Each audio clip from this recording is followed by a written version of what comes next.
Welcome back. It's Todd. Let's talk coach-client communication. And I also want you to say that 5 times fast to yourself right now. Hopefully you're in public. If you are, say it completely out loud so everyone around you can hear you.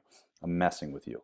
But we're going to talk about 3 types of clients. Now, these 3 types of clients, it's just a simple starting point that helps us better communicate with people based on how they want to understand and be understood within the gym setting, when it comes to programming, when it comes to coaching, all of those things. So we have what people, we have why people, and we have how people. And we're going to walk through each of them, how they like to be communicated with, and how to coach them a little bit better.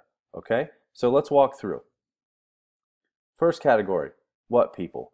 What do these folks want? Really, they give you implicit trust. They just want to know what they have to do to get to their goals. Okay, so if you give them a program and it's on paper, they're going to trust that you gave them the best program that you possibly could, and they're going to work their asses off to get to where they want to go. Now, here's the thing. That program has to take them towards where they want to go, or you're going to lose them. That's really all they need from you. They want that, they want the roadmap, and they just want to know that they have to follow it. So, how do we handle them? Clear, directive objectives. We're going to go here, then we're going to go here, then we're going to go here. And if you do this, you'll get there. That's really what they want.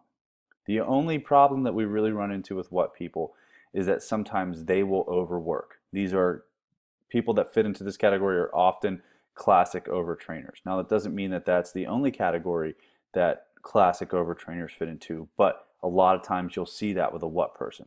But really, help them paint the picture of where they're going to be. Here's the plan to get there, and they're going to run as hard as they can into whatever wall you tell them to run into to get the job done. Next, we have why people. Now, these folks just want to attach to why you're having them doing something. So they're your inherent questioners. They're very inquisitive, and honestly, sometimes it can seem like they're a pain in the ass. But I love these clients because these are the folks that want to know. They want to know the reason you're making the decisions that you're making. They want to attach to them. So it can be a lot of fun to have the dialogue with these people. But the thing is, they need that dialogue. They need that dialogue for them to buy in to what you're doing and where they're going to go. If you don't have that dialogue with them, you're going to lose them. They're not going to buy in. So the thing is, that's one of the great distinctions between a what person and a why what person and a why person, and why we have these categories.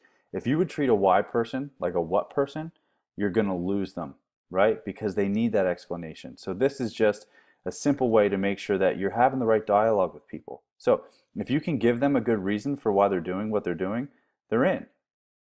And you can preempt that by, once you start to get that understanding of knowing that they need that, lead in with that conversation and say, hey, do you want to know why we're doing what we're doing? Do you want to know what's going on with this? And then that way they feel acknowledged, that you see that they're an intelligent person that wants to understand what's going on and wants to be involved in the process. Okay? So again, just really be inquisitive with them, they'll be inquisitive with you, and keep that dialogue open, and you'll keep them in a really, really good place and moving forward, and you'll both be pretty happy with the relationship. Third, we have how people. How do I do this? How do you feel about me? That's the biggest thing, is these folks want to feel related. They want to feel that they're accepted. Now, everybody needs that. Every person on the planet wants to feel noticed and accepted, but these folks tend to need that reinforcement more than other people.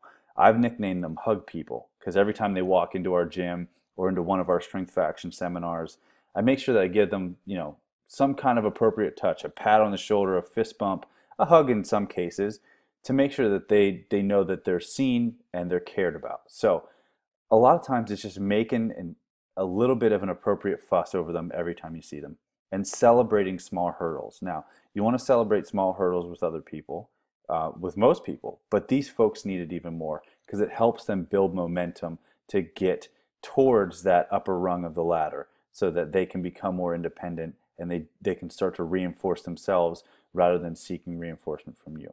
So really, it's just making sure that they feel like they're seen all of the time. They need it just a little bit more than other people. So we have what people, why people, and how people. What people just want to know what they have to do. Give them a clear, directive, objective. give them the plan, and they'll go after it. Why people? Be able to answer their questions and have a reason for what you're doing that you can explain to them, and they're yours. You got their buy-in. How people?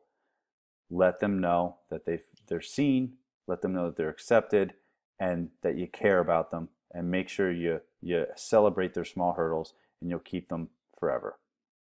Okay, folks, those are the 3 types of clients. Go out there and give this stuff a try, and let us know how you do with it. All right?